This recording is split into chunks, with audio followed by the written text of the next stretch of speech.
The blade hit the threshold with a sound like a bell struck wrong, and every head in the market square turned. Clyde Holloway had been hauling a sack of seed grain across the monastery courtyard when it happened.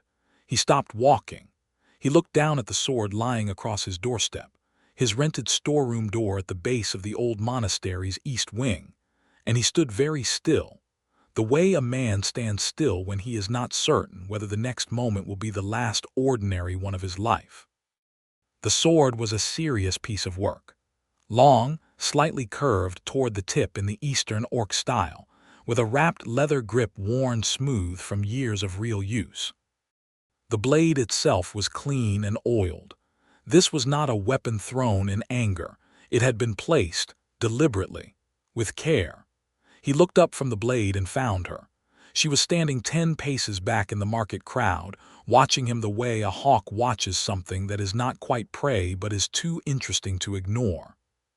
She was tall 6 feet, and something more with the broad-shouldered build of a warrior, but she wore her body with a kind of coiled precision that made it clear every inch of her was controlled and intentional. Her skin was deep green-gray, the color of old pine needles, and her tusks were modest by orc standards, curving upward from her lower lip like 2 white crescents. Her hair was thick and black, pulled back from her face in a single heavy braid that fell over one shoulder. She wore fitted warrior's leathers, a close-cut vest of dark brown leather laced tight across her chest and stomach, matching leather riding trousers tucked into knee-high boots, and a wide tooled belt that sat low on her hips. The leathers were worn and road-stained, but they were hers, shaped to her figure by years of use, and she wore them the way she wore everything else, like she had never once in her life apologized for taking up space. Her eyes were amber, the kind of amber that catches firelight and holds it. Those amber eyes were fixed entirely on Clyde. He was aware, in a distant and unhelpful way, that the market had gone quiet. The monastery market at the head of the Ardenvoss Pass was a rough place at the best of times. A cramped stone courtyard wedged between the old monastery's outer walls and the cliff face, where traders going north and south over the pass stopped to rest, restock, and sometimes sell things that were better sold far from any town with a proper magistrate. It was a place that had seen most things. Apparently, it had not recently seen a green-skinned orc woman leave a blade on a human man's doorstep, because the silence had the particular quality of people leaning in. Clyde set down his grain sack. He walked to the threshold, crouched, and picked up the sword. It was heavier than he expected, fighting weight, not ceremonial. He straightened up and looked at her. "This yours?" he called across the square. "It was," she said. Her voice was low and clear, with the faint rolling accent of the Western Orc clans. "Now it is yours." He had absolutely no idea what that meant. His neighbor, Bram Ketterly, materialized at his elbow with the speed only deeply nosy people achieve. Bram was a round-faced wagon merchant from the southern lowlands who had the stall next to Clyde's rented storage room, and who had appointed himself Clyde's social commentator the day Clyde arrived at the pass 3 weeks ago. "That is very dangerous," Bram said, in a whisper that was not actually a whisper. "An orc woman leaving her blade at a man's threshold. You know what that means, Holloway?" "No," Clyde said honestly. "It means she is claiming you." Bram looked genuinely alarmed. "It's a Western clan courtship signal. She is saying she gives you her protection, which means she is saying she gives you herself. It's not a request, man. It's a declaration." Clyde looked at the sword in his hands. He looked at the orc woman standing in the market, who had not moved, who was watching him with those amber eyes and an expression that dared him to say the wrong thing. He thought about the past 3 years, about the farm at the foot of the Ardenvoss Hills, his farm, his dead father's farm, 200 acres of rocky mountain-edge soil that he had been fighting to rebuild after a blight took the barley and a flood took the root cellar, and a late frost took everything else. He had come up to the monastery market to sell the last of his winter stores and buy new seed, and he was going to go home with barely enough coin to replant half his fields, and he had been feeling the specific loneliness of a man who has been working very hard for a very long time with no one to tell about it. He looked at the sword. He looked at her. He said, "Would you like to tell me your name first?" Something shifted in her face.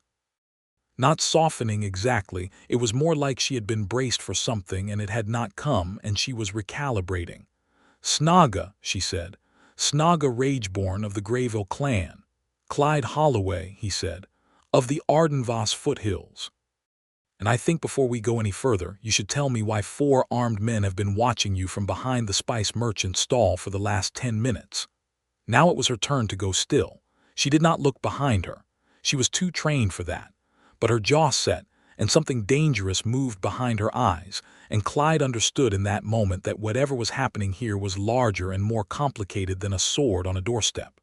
"Because I escaped them," she said, 3 days ago. I was a war prize, taken at the border skirmish at Carn Ridge. A merchant at the Ardenvoss slave post bought my capture bond for 40 silver. I left before he could collect. The word slave landed in Clyde's chest like a stone dropped in deep water, and the ripples went all the way out. He glanced at the spice stall. He could see them now, 4 men, not merchants, wearing the mismatched leathers of hired hunters. One of them met his gaze and looked away quickly, which told Clyde they were not quite ready to move yet. They were waiting for something, probably for the crowd to thin or for her to be isolated. Clyde Holloway was, in fact, a stubborn homestead farmer who had been having a very bad few years. He was 29 years old, broad-shouldered from field work but not particularly tall, with dark hair that needed cutting and hands that were permanently calloused and a face that was decent-looking in an unremarkable way that people tended to overlook in a crowd. He was not a soldier. He was not a fighter by trade. He owned a short hunting knife, a wood-cutting axe, and the grain sack he had just set on the ground. He was also, as his late father had frequently observed, stubborn past the point of good sense. He handed the sword back to her, grip first. She looked at the offered hilt and then at his face. "Take it," he said quietly. "You need it more than I do right now. And then come inside because I think we need to talk quickly." She took the sword. Her fingers closed around the grip and she exhaled, a short breath that might have been relief. She moved toward the door in 3 long strides and Clyde followed her, and when he glanced back at the spice stall, the 4 hunters were watching and not yet moving, but they would move soon. He pulled the door shut behind them. The storeroom was small and smelled of hay and old stone. It had a single window that looked out on the monastery's inner garden, shuttered now, and a lantern on a hook that Clyde lit with the flint on his belt. The light caught her face. Up close, she was something. The amber eyes were flecked with gold.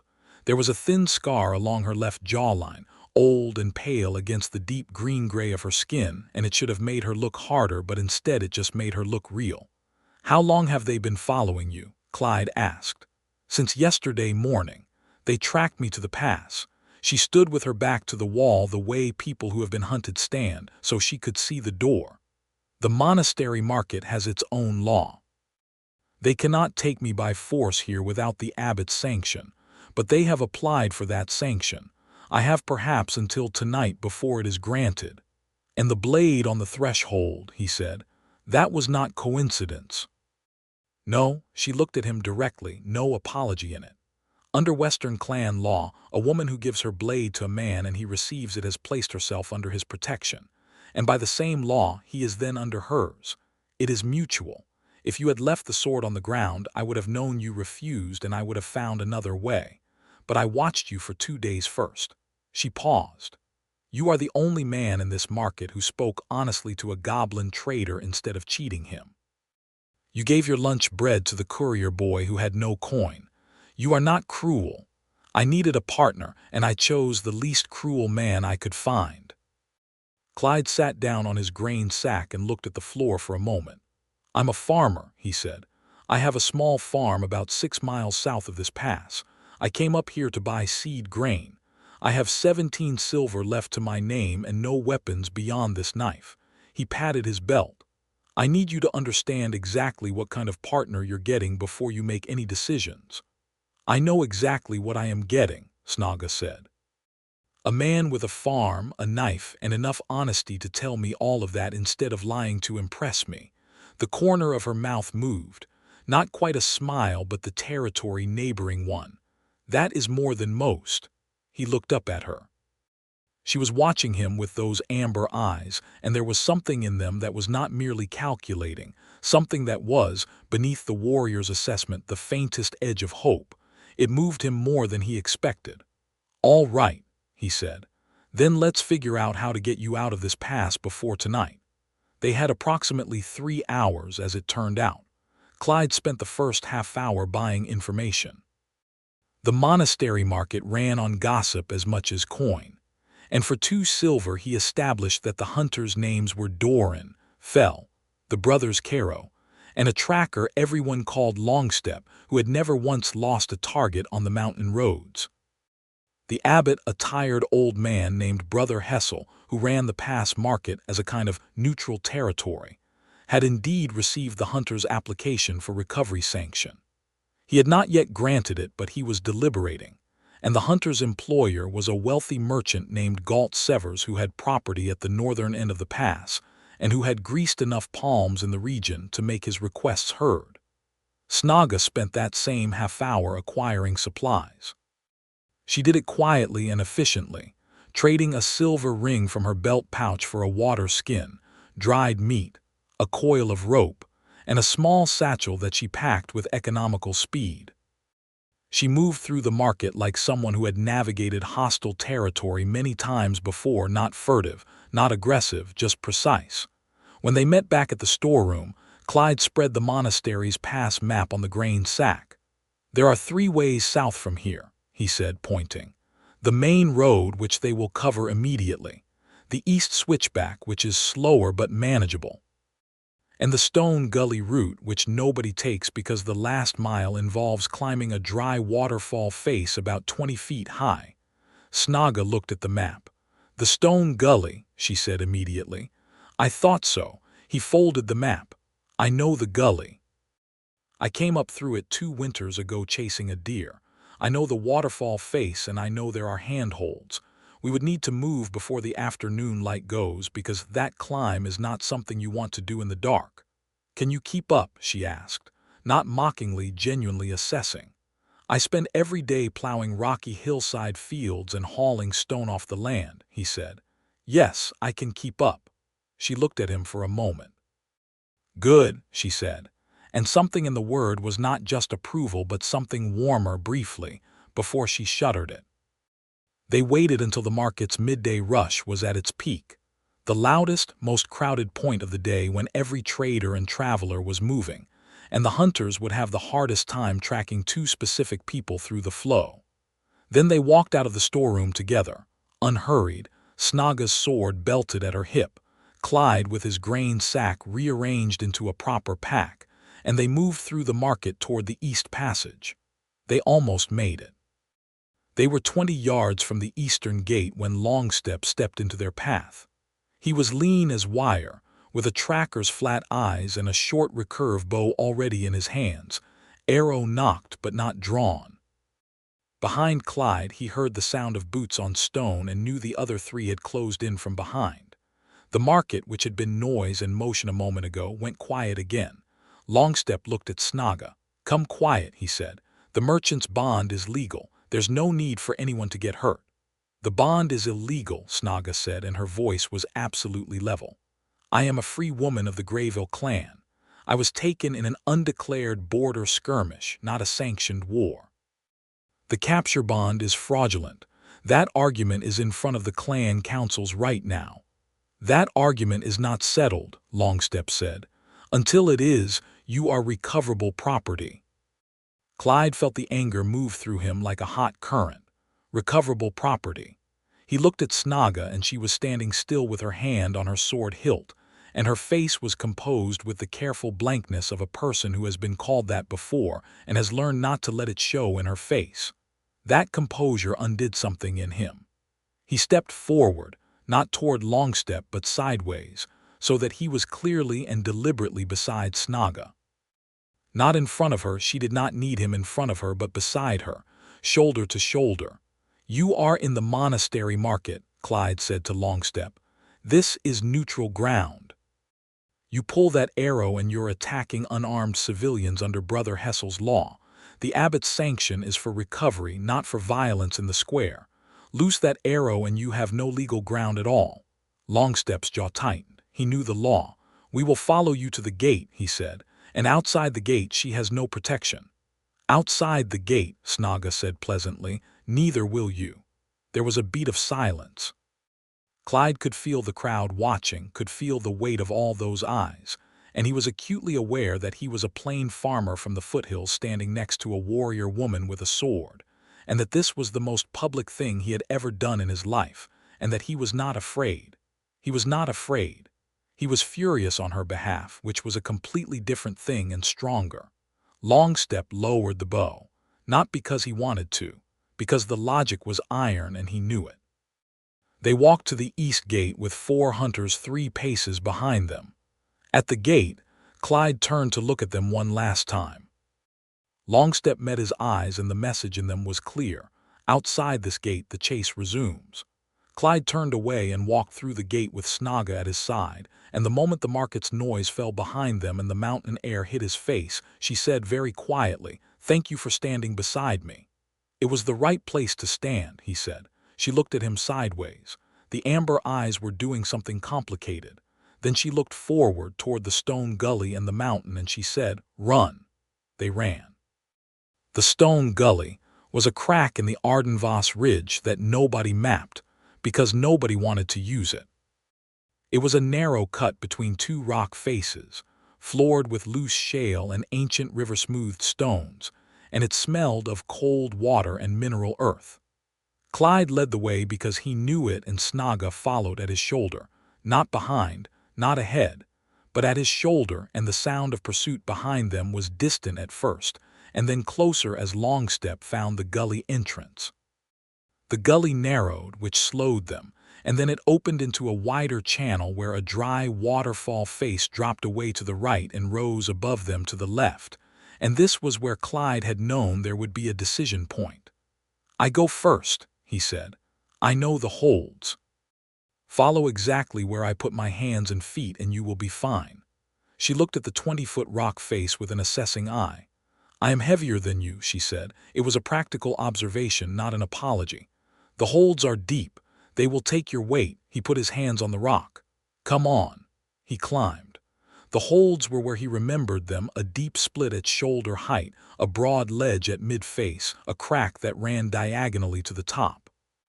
The rock was cold and slightly damp, and his palms ached against it, but his arms were strong, and his legs were stronger, and he moved upward with the particular competence of a man who has been moving heavy things over difficult ground for most of his adult life. He pulled himself over the top edge and turned immediately to look down. Snaga was already halfway up. She climbed with terrifying efficiency, each move clean and committed, her body flowing upward with a kind of controlled power that made the rock face look like a suggestion rather than an obstacle. She was extraordinary to watch. She reached the top and he offered his hand automatically and she looked at it for just a moment before she took it, and he hauled her those last few inches over the edge. They lay on the rock shelf at the top of the gully, breathing hard, and below them in the narrow cut they could hear the hunters working through the shale. "Can they climb it?" Snaga asked. "Longstep can," Clyde said. "The others won't risk it. The Caro brothers especially, they're lowland men. Heights bother them." He sat up, listening. "We need to move. We have maybe a 10-minute lead on Longstep and however much endurance he has. How far to your farm?" 6 miles, 2 hours at pace." She was already on her feet. "Then we go." They went. The mountain road below the pass was narrow and strewn with loose stone, and the afternoon light was beginning to angle in from the west in that low golden way that meant the evening was not far off. Clyde moved fast but conserved himself, the ground knowledge of a man who had walked this route many times in many conditions, and Snaga matched his pace with the economic ease of a trained warrior. They did not talk much in those first miles. They did not need to. There was a rhythm to moving together through difficult ground that either worked or it did not, And between them it worked immediately and completely, as if they had been walking this road for years. Twice Clyde heard sound behind them, and twice when he glanced back he saw nothing. That absence of confirmation was its own kind of tension. On the fourth mile, where the road bent around a gray granite shoulder and gave a clear view back up toward the pass, he stopped and looked. A single figure on the road behind them, moving at pace. "Long step." "One," he said. "Yes," Snaga said. She had seen it too. "He is fast." "So is the sun going down," Clyde said. "We make the farm before dark. We have walls and a door and my neighbors within shouting distance." She looked at him. "Neighbors who will help." He thought about old Marsh Fenner on the East Field, who was 72 and had a crossbow he maintained religiously, and about the Burrell family to the south who had 3 grown sons and a practical view of property rights. He thought about what they would say about a green-skinned orc woman on his land. He thought about that composure on her face in the market, that careful blankness. "Yes," he said, "they will help." They moved faster after that. The Holloway farm appeared out of the fading light like something he had not realized he was homesick for. The farmhouse was stone-walled and low, with a cedar-shake roof that needed replacing in 2 spots and a wide front yard he had cleared of trees himself 3 years ago. The barley fields were empty and waiting dark, turned earth that smelled of rain and possibility. The barn was solid. The fence was recent. He had built everything on this land with his own 2 hands or with his father's before him, and even in the difficult years when the harvests failed and the money ran low, he had never felt anything but ownership standing in front of it. This was his ground. He pushed open the farmhouse door and lit the interior lanterns and said, "Come in." She stepped inside and looked around the single main room, the heavy table, the cold hearth, the sleeping loft above, the tools hanging on the wall, the modest but adequate larder shelf. She looked at it all with serious attention, and Clyde found himself seeing it through her eyes. Plain, functional, sparse, the home of a man who had been living alone for too long. "I will bar the door and windows," she said, setting her satchel on the table. "Do you have anything beyond the knife?" He went to the larder and moved a crock of salt aside and produced a short-stock crossbow from behind it. "Bolts are in the crate under the bench," he said. She looked at the crossbow, looked at him, and something in her expression recalibrated again. "You are more prepared than you let on." "I let on exactly what was true at the time," he said. "A knife and an axe. The crossbow is for the farm. I did not know this morning I would need it tonight." She took the crossbow, checked its mechanism with quick, sure hands, found the bolts, and loaded it. She moved to the window that faced the road and stood slightly to one side of it, where the angle gave her a view without giving her as a target. She looked entirely at home doing this, and Clyde thought that was both reassuring and more than a little breathtaking. He built a fire. There was something about building a fire while someone stood guard at your window, while someone capable and fierce stood in your home and defended it, that Clyde had never experienced before, and the sensation was strange and good in a way he did not quite have words for. He had been alone in this farmhouse for 3 years. He had been alone on this land for longer. He was used to solitude the way you get used to a low-grade pain, not comfortable exactly, but habitual. The presence of Snaga Rageborn in his kitchen, her amber eyes fixed on the dark road, her sword at her hip, made the room feel inhabited in a way it had not felt since his father was alive. He put water on the fire for tea and found bread and salted pork in the larder and set them on the table. "There is food," he said. "In a moment," she said, not looking away from the window. 10 minutes passed, 20. The fire built itself to a proper heat and the room warmed, and the dark outside the windows deepened from gray to full black. "He stopped at the property line," Snaga said finally, pulling back slightly from the window. "He stood there for some time and then he went back up the road." Clyde exhaled. "He will report to the others. They will try again tomorrow or come with more men." "Yes." She turned from the window and looked at him, and for the first time since the market she let herself look tired.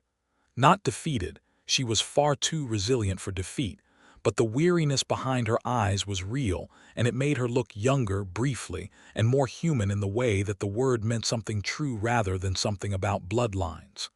"Sit down," he said. "Eat something. We will figure out tomorrow when it is tomorrow." She sat at the table and he put food in front of her, and she ate with the focused attention of someone who had not eaten properly in days. He sat across from her and ate too, and the fire crackled between them, and the silence was not awkward. After a while she said, "Your fields are good soil." "Rocky," he said, "but deep once you get past the stone layer. Good for barley and kale. I lost 3 years in a row to bad luck, different kinds each time, but the soil itself is solid." "You stayed," she said. "After 3 bad years you stayed." "It is my land," he said simply. "I am not going to let it beat me." She looked at him across the table. The firelight moved across her face and lit the amber in her eyes and found the pale scar on her jaw, and Clyde looked at her openly, not pretending not to look, and did not find a single thing that was not worth looking at. "The Greyville clan's territory is in the Western Highlands," she said, and her voice had shifted slightly, a little quieter. "I left it 4 years ago. After my father died, there was a succession dispute, and I was on the wrong side of it, and leaving seemed wiser than the alternative." She turned her teacup in her hands. "I have been working as a sword for hire since then. Border escort, caravan protection, bounty work. I was contracted to escort a supply train to the northern forts when the border skirmish happened. The soldiers I was protecting ran. I did not." She paused. "I should have run."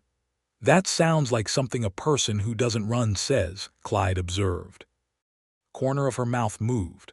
"I have been told this is a failing." "Or a quality," he said, "depending on the company." She looked at him. The amber eyes were steady and warm in the firelight, and there was something happening in them that Clyde felt in his sternum. "The blade on your threshold," she said. "You need to understand what it means, not the version I gave you in the market, which was practical and true, the whole meaning." "Tell me," he said. "It is a claiming," she said. "That is the honest word. An orc woman places her blade at a man's threshold, and by our law she is saying, 'I give you my protection, my blade, my loyalty, and I am asking for the same in return.' Not less than that, but not more complicated than that. It is not a transaction and it is not an obligation. It is an offer." She met his eyes. "I chose you honestly. I watched you for 2 days, and I chose you because you were kind and capable, and because you are the kind of man who stands beside a person when it costs him something. I placed my blade at your door because I wanted to. Because—" she stopped. Something flickered. "Because I was tired of traveling alone, and I thought you might be tired of it too." The fire crackled. Clyde set down his cup and looked at her for a long, honest moment. "I am tired of it," he said. "I have been tired of it for quite a while." Something in her face opened. Just briefly, just the smallest distance, but it was real, and it was warm, and it changed the room the way the sun-changing angle changes a room. The same space, but different light. "Good," she said quietly.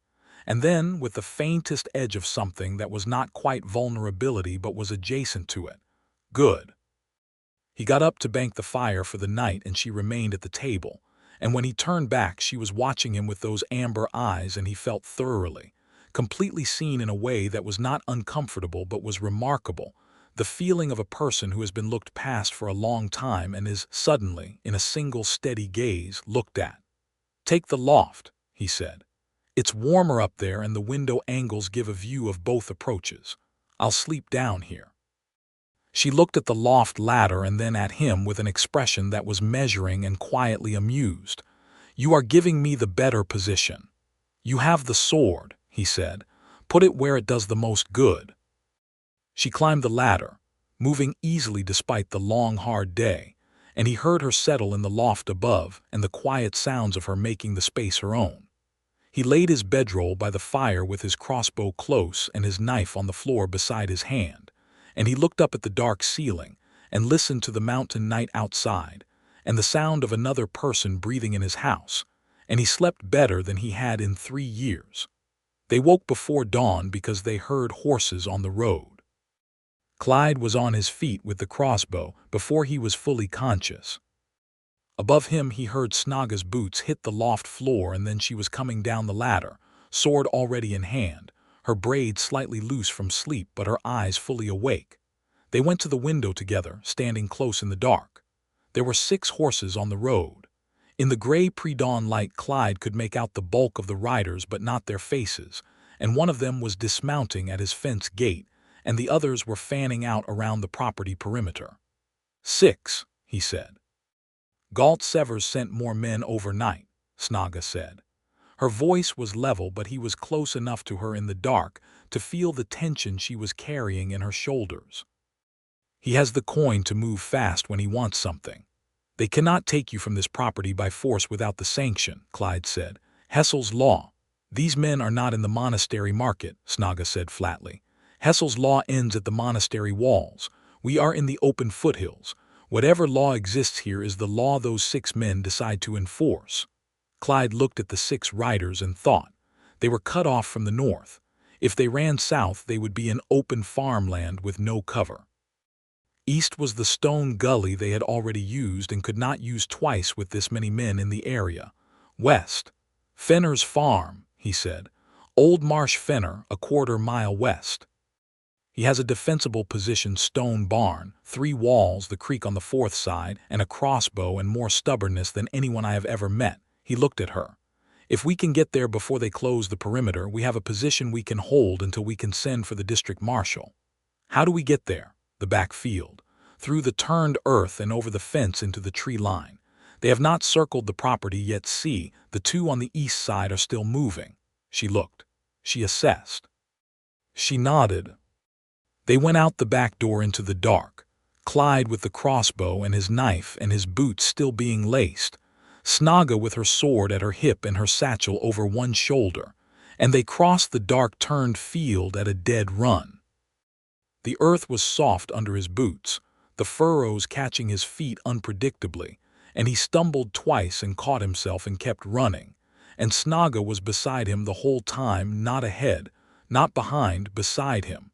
And when he stumbled the second time, her hand was at his elbow before he finished the motion, steadying him without breaking stride. They hit the fence. Clyde went over it with the practiced ease of a man who has crossed his own fences 1,000 times. Snaga cleared it in a single vaulting stride that was honestly slightly spectacular.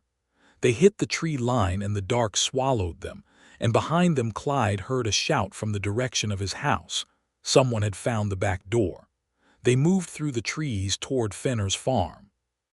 Old Marsh Fenner was 80 years old by his own loose estimation, had served 20 years in the border militia before retiring to this farm, and had the outlook on life of a man who had seen most things and found most of them less alarming than they thought they were.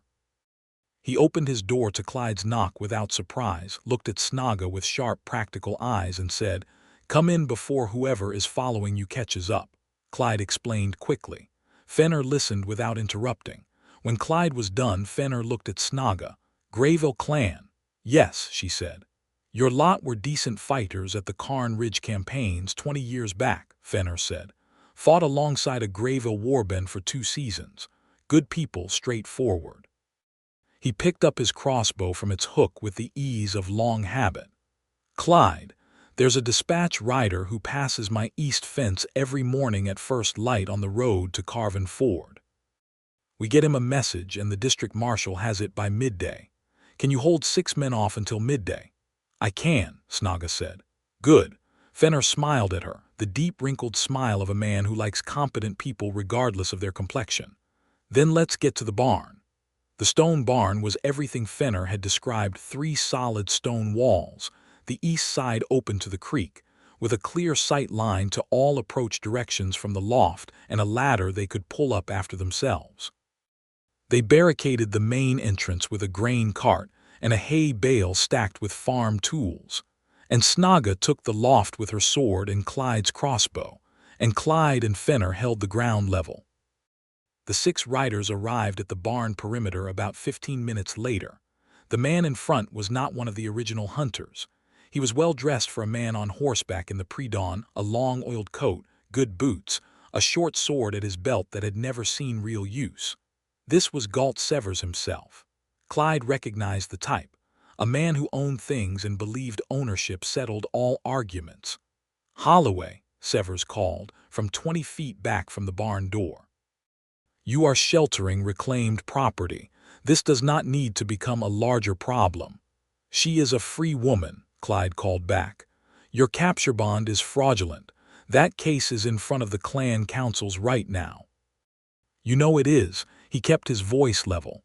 "You are 6 men on private farmland without a marshal's warrant before sunup. That is not a legal recovery, that is a raid. The district marshal will see it that way." "The district marshal is 3 hours away," Severs said. "We can wait 3 hours," Clyde said. A pause. "Take her," Severs said to his men. 2 of them moved toward the barn door, and Clyde heard the crossbow string in the loft sing once fast, and the foremost man stopped with a bolt buried in the hay bale 2 inches from his foot, and Snaga's voice came from above, absolutely calm. "The next one is not for the bale." The men stopped. "You cannot hold all day," Severs said. "We will not need to hold all day," Clyde said. "We need to hold until midday. And I am telling you right now, Severs, that before this is over I am going to make sure every trader who passes through the Ardenvos knows your name and what you tried to do here. The monastery market runs on reputation. Yours is about to get considerably lighter." Severs stared at him for a long moment with the expression of a man who is recalculating costs. He did not withdraw his men. But he did not order them forward again, either. They waited. Clyde climbed to the loft to reload the crossbow and found Snaga crouched at the loft window, watching the perimeter. In the growing morning light she looked magnificent, fierce, and self-possessed, her braid loose now from the night's activity, her amber eyes moving over the approaches with precise, unhurried attention. She did not look like a woman who had been hunted for 3 days. She looked like the one doing the hunting. She heard him on the ladder and glanced back, and when she saw him her face did something brief and warm that she did not quite manage to school away before he reached the top. "You are good at this," she said, taking the crossbow, "holding ground, making arguments." "It is not much different from farming," he said, settling beside her at the window. "Farming is mostly deciding what you are going to fight for and then fighting for it with everything available." She looked at him. They were close in the loft. The window was narrow and they were both watching through it, and the morning light was building outside, and the warmth of the barn and the closeness of the space made everything more immediate. "Why are you doing this?" she asked. It was not an accusation. It was genuine, quiet, a real question from a woman who had apparently encountered many men and had learned not to expect much from them. "I placed a blade at your door. I brought 6 mercenaries to your property. I have disrupted your market run and your seed grain plans and your entire quiet life. Why are you still here?" Clyde looked out the window at the 6 riders holding position around Fenner's barn in the gray morning light, and then he looked at Snaga and he said the true thing. "Because you watched me for 2 days before you asked anything of me," he said. "Because you looked at me, really looked, not through me, and decided I was worth asking. You know how long it has been since anyone did that. Looked at me like I was worth choosing." He shook his head. "I am not going to walk away from that. I am not built that way." Something happened to her face. Something cracked open behind those amber eyes, not fragile, not weak. Something huge and real shifting behind a careful wall, and she looked at him for a long moment that had the quality of something being decided. Then she reached out and put her hand against his jaw, her palm warm and rough with callus, and she kissed him. It was not a tentative kiss. It was the kiss of a woman who does not do things by halves, direct and certain and warm and tasting of cold mountain air and dried meat, and something underneath both of those that was purely her. And Clyde put his hand against her shoulder and kissed her back with all the sincerity he had, which was considerable. When they broke apart she was watching him with those amber eyes very close and very gold in the morning light. "Good," she said, very quietly. The same word she had used last night, but different, more. "Good," he agreed. Below them, Fenner's voice carried up. Dispatch rider made the road, messages away. The 6 men outside shifted. Severs, watching the east road, saw something Clyde could not from the loft, perhaps the dust of the departing rider, perhaps the implication of what it meant. Clyde watched Severs' posture change, the subtle deflation of a man watching his leverage evaporate. Severs turned his horse. "This is not finished," he called to the barn, but it had the sound of a man saying words that he knew were already untrue. The 6 riders went back up the road. Clyde looked at Snaga. Snaga looked at Clyde. "They will come back with a different plan," she said. "Yes," he said.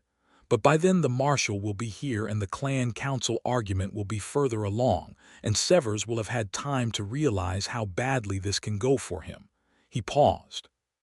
"There is also the fact that once we get the marshal here and establish what Severs attempted this morning, the fraudulent capture bond becomes a legal problem for him rather than a tool." She nodded slowly, thinking it through.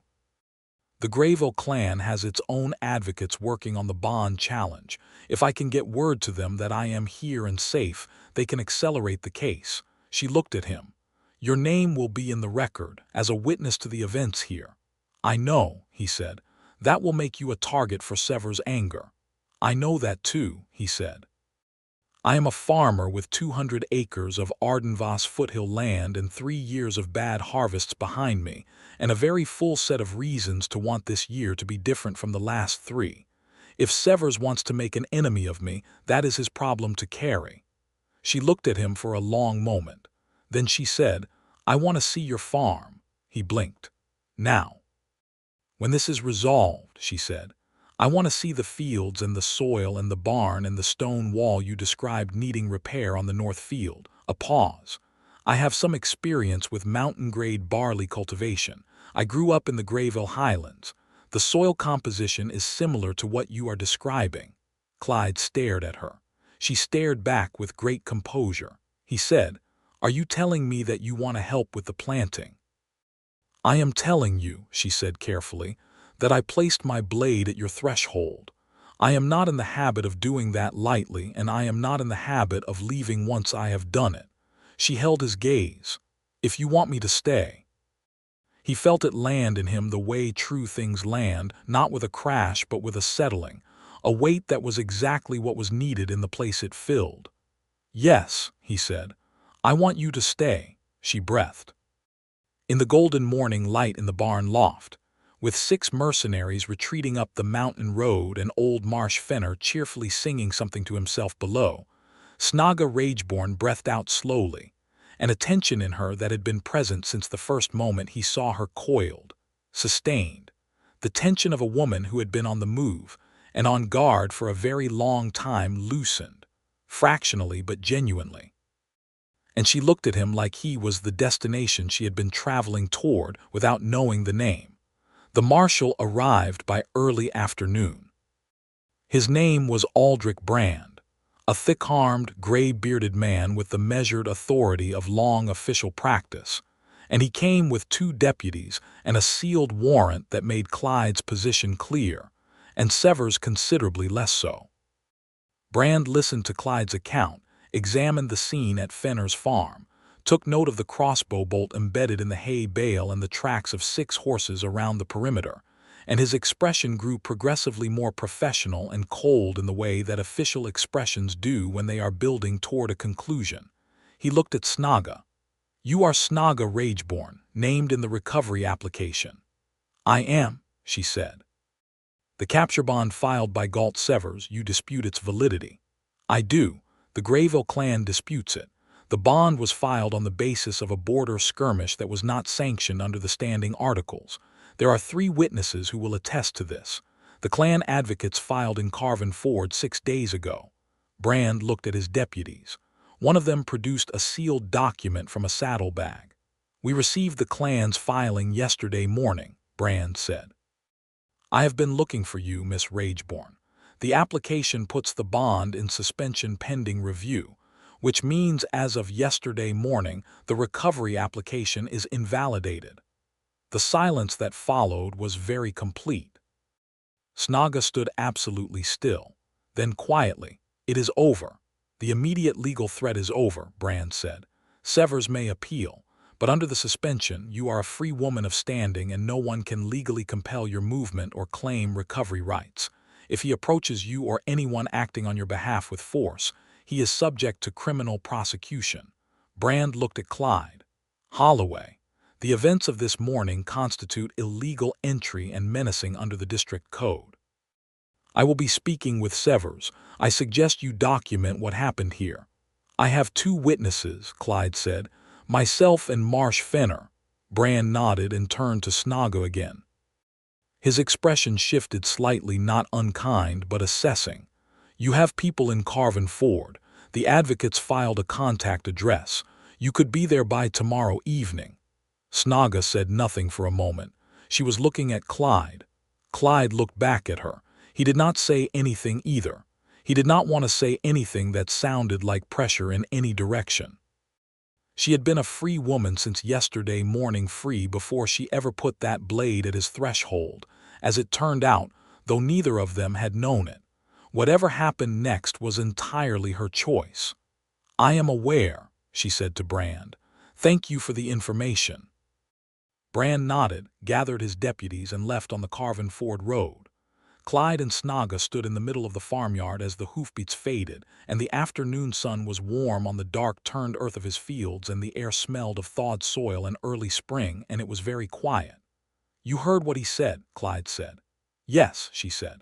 You do not have to stay, he said. It cost him something to say it. He said it anyway because it was the truth and she deserved the truth. You are free. The danger is past. You can go to Carvin Ford, reclaim your standing with the Grayville advocates, go back to your sword work, or Clyde, she said. He stopped. I watched you for 2 days, she said. I placed my blade at your door. I climbed a cliff and ran 6 miles and held a barn loft at dawn with you, and I kissed you in that loft. And last night you gave me the better window position and put food on the table and slept on the floor. She looked at him with those amber eyes, steady and warm and absolutely certain. I did not do any of that because I needed legal protection. I did it because I chose you. The choice was real when I made it, and it is real now. A pause. Unless you want me to go. I do not want you to go, he said. It came out lower than he intended, rougher, all the honesty behind it visible. She crossed the space between them in 2 strides and took his face in both hands and kissed him again. And this one was different from the loft, less charged with immediate need and more settled, more certain, more like the beginning of something than the punctuation of something else. His hands went to her waist, and he kissed her back with everything he had, standing in his own farmyard in the afternoon sun, with the turned soil of his fields around them and the mountain at his back. And he felt the loneliness drain out of him, the way cold drains out of a room when a good fire gets going, gradually, and then all at once, and then completely. When she pulled back, she was looking at him with an expression that he suspected she did not show many people, open, warm, not quite smiling but very close to it, the full realness of her behind her eyes without the warrior's careful shield. Show me the farm, she said. He showed her the farm. He walked her the full perimeter in the afternoon light, which took most of an hour because he did not hurry it. He showed her the north field, where the wall had collapsed in the autumn frost and needed rebuilding before planting. He showed her the barley field, the largest one, and dug up a handful of soil and held it out to her, and she took it and worked it between her fingers with the focused attention of someone who knew soil. And she said the tilth was good, better than she expected, and that the drainage was the issue, not the composition. There was a low point in the south corner that would waterlog in a wet spring and needed a channel cut before seeding. He had not seen that. He had been fighting the soil for 3 years and had not seen that. He looked at her holding his soil in her hands and felt something he did not have an immediate word for, a kind of profound recognition, the sensation of finding a person who fits into the shape of your life as if they were made for it, not because they are perfect or simple, but because they understand the specific real things that matter to you. You know agriculture, he said. Highland crops, barley, kale, root vegetables, cold-tolerant grains. She let the soil fall from her hand. I grew up on clan farmland before I started carrying a sword. The farming came first. Something shifted in her face. I missed it. I have been moving for 4 years. I am tired of moving.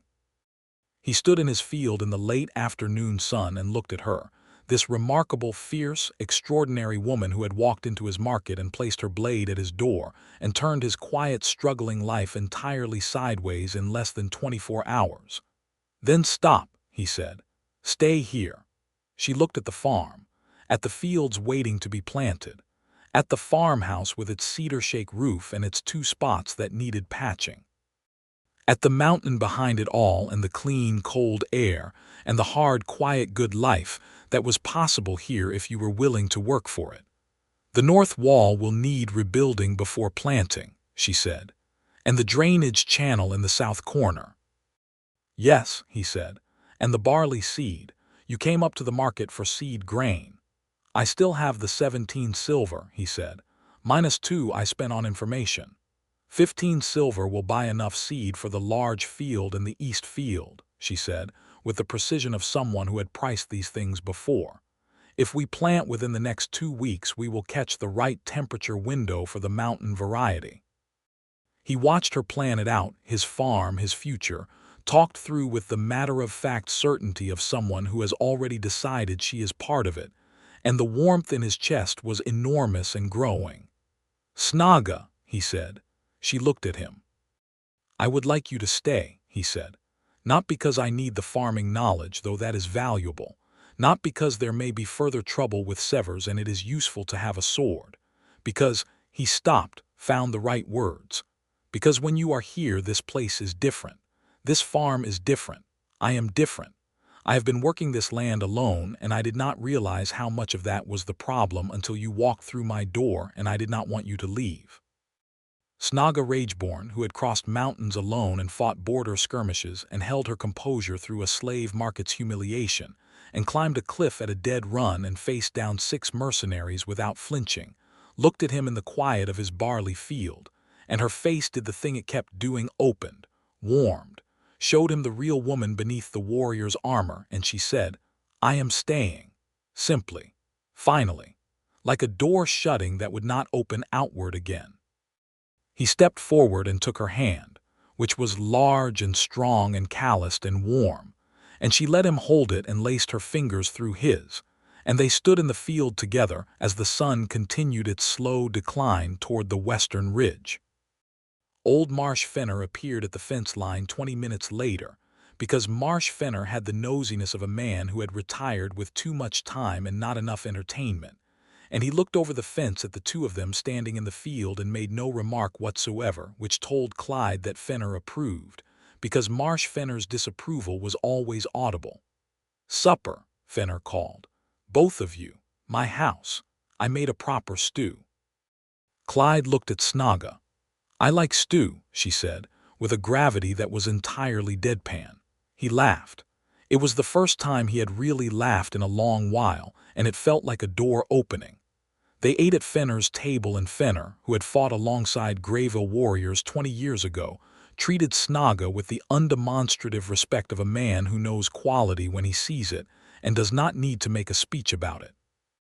He asked her about highland barley cultivation, and she answered in precise, interested detail, and they talked crop rotation for an hour while Clyde ate his stew and felt something he recognized, after a moment, as contentment. That night back at the farmhouse, Snaga made a second fire in the hearth after the first had gone to coals, feeding it with the efficiency of someone who had made thousands of campfires in 1,000 conditions, and Clyde watched her from the bench and thought about the last 3 years and what they had cost him and what this day had been and what the next season might be. She turned from the fire and found him watching her, and she did not deflect it. "What are you thinking?" she asked. She sat on the bench beside him. The fire was warm. The night was settled. "That 3 years ago this farm was supposed to be the beginning of something," he said. "My father built the first walls. I was supposed to build the rest. And then the blights and the floods and the frosts came, one after another, and it started to feel like the land was telling me something I did not want to hear." He looked at the fire. "I kept working anyway. because I did not know what else to do, but I think I stopped believing in it somewhere along the way without noticing.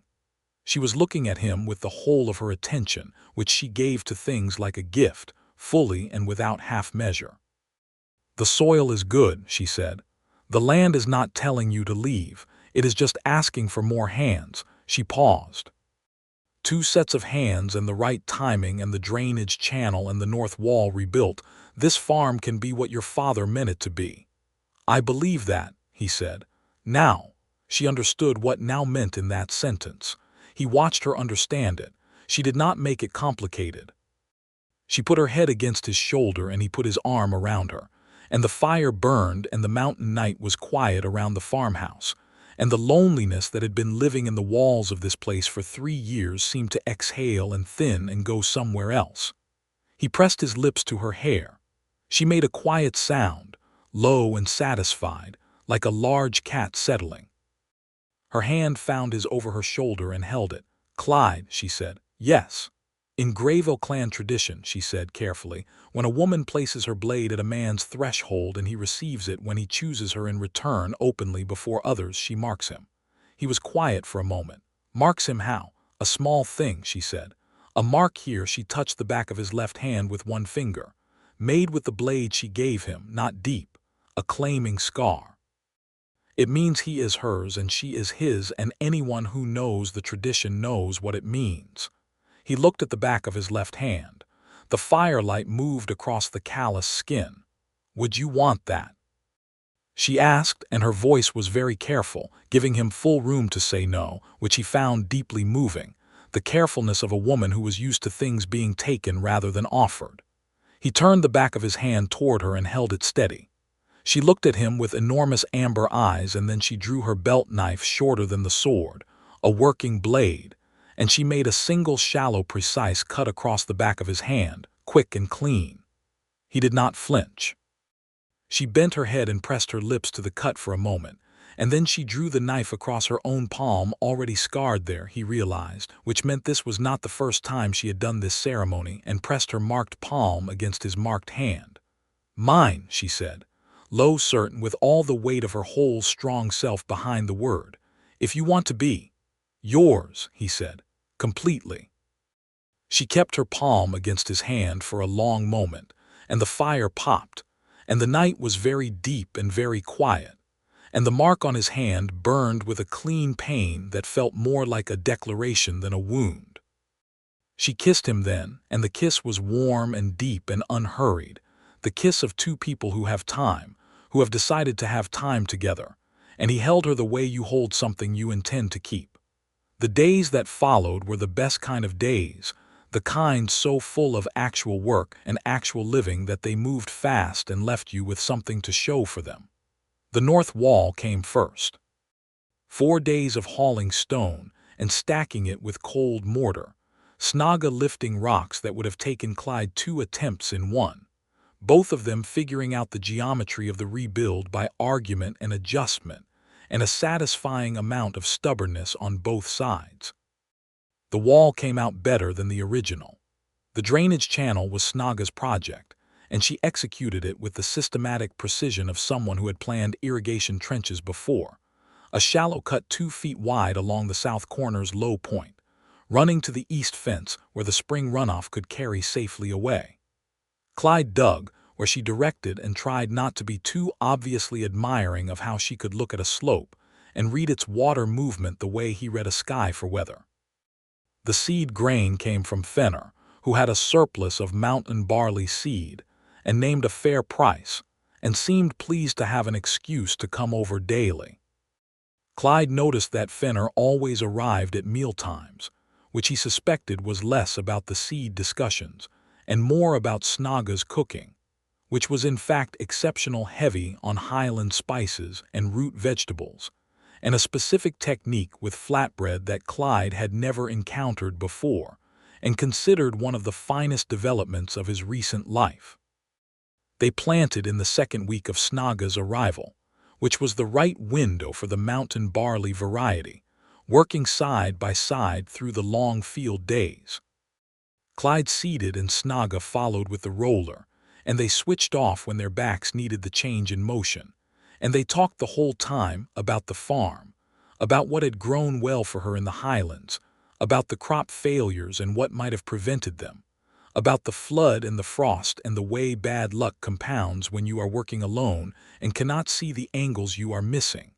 She had good ideas.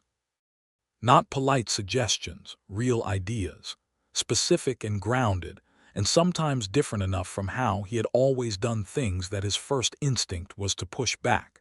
And he had learned quickly that when Snaga Rageborn had an idea about something, she had already thought it through further than he had, and pushing back was worth doing only if he had a genuinely better argument, which was not always the case. He told her this one evening over the supper table, and she looked at him for a moment and then said, carefully, as if it was something she was still getting used to saying, "You take my ideas seriously." "Your ideas are serious," he said. She was quiet for a moment. "My swordwork employers appreciated that I did not ask questions," she said, "that I was reliable and strong and stayed in my lane. None of them cared what I thought about the route or the strategy or the supply logistics." "Then they were wasting you," Clyde said. She looked at him across the table with those amber eyes, and the warmth in them was deep and present and entirely real. "Yes," she said, "they were." Sever's appeal came through in the third week as expected. Brand sent a courier with the notice. Severs had filed a counter-argument with the district council, citing irregularities in the clan filing date. The hearing was set for 6 weeks hence in Carven Ford. Clyde read the notice and then sat with it on the table for a moment. Snaga came and read it over his shoulder. He could feel her presence behind him, warm and solid and steady. "We go to Carven Ford," she said. "Yes," he said, "together." "I will write to the Greyville advocates tonight," she said. "Bram Caro, the clan's lead advocate, will want my full account before the hearing." "Fenner will watch the farm," Clyde said. "He has been looking for an excuse to be more involved anyway." She put her hand on his shoulder, warm and certain. He put his hand over hers. 3 days before the Carven Ford hearing, Galt Severs made one more move. They were on the road south, 2 days out from the farm, spending the night at a way station in near the Ardenvoss River crossing when Longstep appeared. Not with hunters this time, with a document. He came into the way station's common room in the evening alone, and he found Clyde and Snaga at the table by the fire, and he put the document on the table without hostility or aggression. "From Severs," he said. "He will drop the appeal. In full. He will acknowledge the bond was fraudulent, and he will pay damages to the Greyville clan for the filing. In exchange," he looked at Snaga, "you agree not to pursue criminal prosecution for the events at Fenner's farm." Clyde looked at the document. Snaga looked at it too. "Why?" Snaga asked. Longstep's expression shifted slightly. He was a professional tracker who had done professional work and been on the wrong side of this particular situation. He did not look comfortable. "Severs has other legal problems," he said. "The Carven Ford magistrate has been looking at his bond filing practices more generally. He cannot afford a criminal prosecution on top of that." He paused. "He is also aware that Brand is watching. He cannot survive Brand watching while also surviving a criminal case." Snaga looked at Clyde. Clyde thought about it honestly. He wanted Severs to face consequences. He also knew that trials were long and expensive and difficult, and that Snaga's freedom was already secured and the bond was already going to be vacated, and sometimes the more pragmatic victory was the more complete one. "There is a third condition," Clyde said. Longstep looked at him. "Severs pays the Greyville clan's legal costs for the bond challenge. The full cost, not a token amount." He looked at the tracker steadily. "Every silver those advocates spent working to prove what Severs knew was true from the beginning." Longstep took the document back, wrote a note at the bottom and slid it back. "He will accept that." Snaga looked at the document. She looked at Clyde. She looked at Longstep and said, "Tell him we accept, and tell him that if he ever files another fraudulent bond on a Greyville or any free orc, I will come back and the discussion will not be legal." Longstep left without another word. Snaga sat back in her chair and looked at the fire for a long moment. Then she said, "It is over." "It is over," Clyde agreed. She turned to him. The firelight was warm on her face and she looked like what she was, a free woman, uncontested, unclaimed except by her own choice.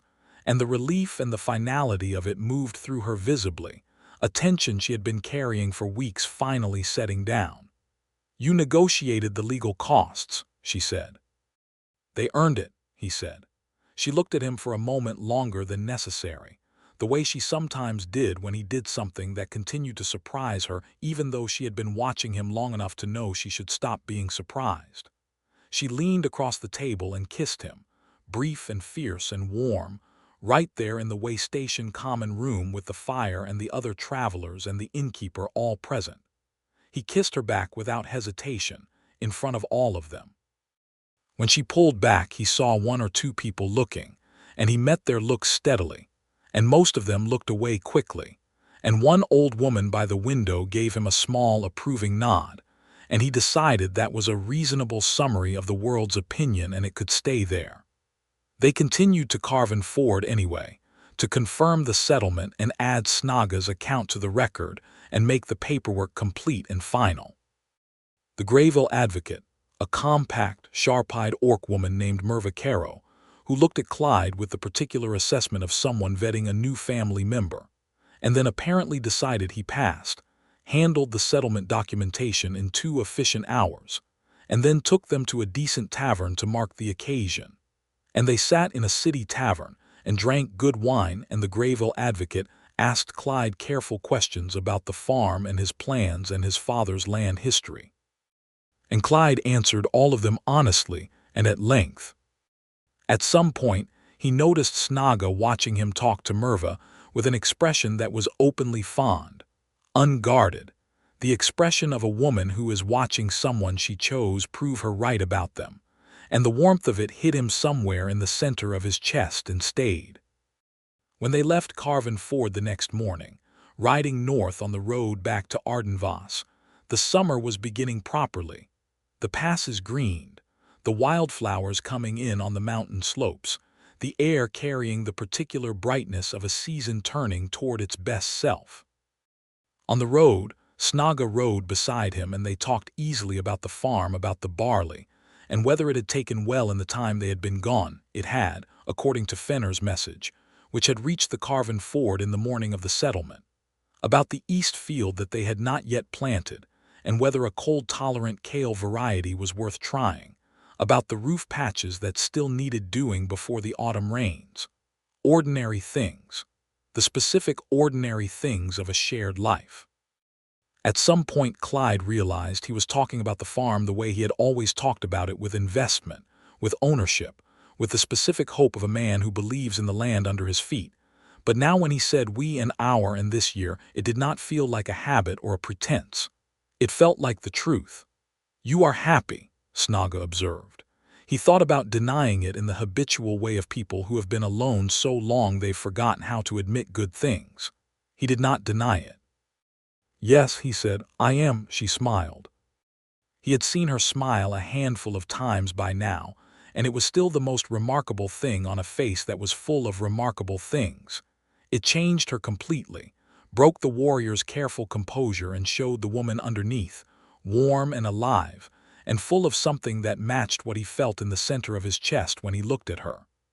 "Good," she said, for the third time with its particular accumulated weight.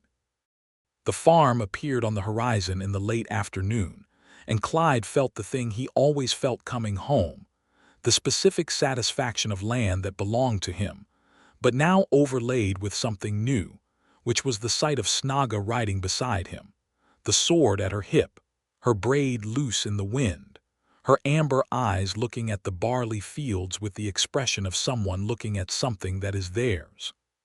Fenner was at the fence and waved as they rode in, and he said the barley was looking good, and the south channel had run clean in the last rain, and there was a deer in the east field he had chased off 3 times, and Clyde listened to all of this and looked at his farm in the summer light, and at the woman riding beside him who had placed her blade at his door and changed everything, and he thought about his father building the first walls and what he would have said about all of this. He thought his father would have been pleased. He thought his father would have liked Snaga considerably. He thought the farm was going to be fine. They put the horses in the barn and Clyde checked the barley field. The crop was indeed looking good, the rows clean and the green pushing through the dark soil with the determined energy of something that intended to grow. And Snaga walked the south channel with him and confirmed the drainage was working correctly. And the evening was warm and gold, and the mountain was sharp and clear against a sky going amber at the edges. At the barn door on their way back to the farmhouse, Snaga stopped. She was looking at the threshold of the farmhouse door. "The blade," she said. "The blade," he agreed. She looked at him sideways. "That morning in the market, you were not afraid." "Was uncertain," he said. "That is different." "Most men would have been afraid," she said. "Of me or of what it meant." He looked at the threshold and thought about that moment, the sound of steel on stone, the heads turning, Bram Ketterly's alarmed whisper, the sword in his hands and those amber eyes watching him from across the square, and he said, "I looked at you and I thought, someone extraordinary just chose me. What kind of man runs away from that?" She looked at him for a long, warm moment. Then she stepped up to the threshold and crossed it into the farmhouse and looked back at him from inside. "Come home," she said. He crossed the threshold. She was already moving to the fire, already taking the flint from the hook, already making the room warm and alive the way she made every room warm and alive by being in it. She was his, she had said so, and he believed her, and he was hers, and he believed that too, and the farm and the evening and the summer and everything ahead of them all had the quality of things that were going to be good. He sat at the table and watched her build the fire, and he thought, "This is what it is. This is the thing I was working toward without knowing the name of it. Not just the farm surviving, the farm and a life in it, a real life with someone real in it." The fire caught. She turned from it and found him watching, and she did not deflect it this time at all. Just met his eyes with those amber eyes, full and warm and certain. And the fire between them was the same as the one in the hearth, started quick and burning clean, and built to last. He got up from the bench and crossed to her, and she put her arms around him with her whole body's easy warm strength, and he held her back as hard and as honestly as he could. Outside, the mountain evening settled over the Ardenvoss foothills with the quiet authority of a thing that would be doing this long after any particular story was finished. The barley stood in its rows. The south channel ran clear. The north wall held.